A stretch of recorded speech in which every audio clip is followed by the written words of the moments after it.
সাভারে ৭ কেজি গাঁজাসহ ৩ জন মাদক ব্যবসায়ী গ্রেফতার। আশুলিয়া থেকে শামীম আহমেদের প্রতিবেদনে থাকছে বিস্তারিত। আপনি কি প্রবাসে গিয়ে স্বাবলম্বী হতে চান?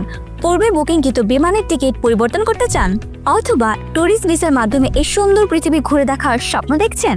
আপনার স্বপ্নকে বাস্তবায়ন করতে A to Z travels and tours আছে আপনার সাথে। পুলিশ সুপার মোহাম্মদ আনিসুজ্জামান, সাধারণ সম্পাদক, Bangladesh police service association ad hoc committee ২০২৫-এর নির্দেশনায় বিশেষ অভিযান পরিচালনাকালে ঢাকা জেলা ডিবি এর অফিসার্স ইনচার্জ মোহাম্মদ জালাল উদ্দিনের নেতৃত্বে এসআই মোহাম্মদ আনোয়ার হোসেন সঙ্গীয় অফিসার্স ও ফোর্সসহ ২৩ এপ্রিল বুধবার রাত ৮টা ৩০ মিনিটে সাভার মডেল থানাধীন বিরুলিয়া বাগনিবাড়ি এলাকা হইতে মোবারক হোসেন আমিরের ছেলে মোজাম্মেল হোসেন, অমর আলীর ছেলে শাহাবুদ্দিন, জয়পুরহাট থানার বানারসি গ্রামের বিপুলের ছেলে অন্তর ইসলাম, বাগনিবাড়ি মোকলেসের বাড়ি ভাড়াটিয়াদের ৭ কেজি গাঁজাসহ গ্রেফতার করেন। উক্ত আসামিদের বিরুদ্ধে সাভার মডেল থানায় নিয়মিত মামলা রুজু প্রক্রিয়াধীন রয়েছে।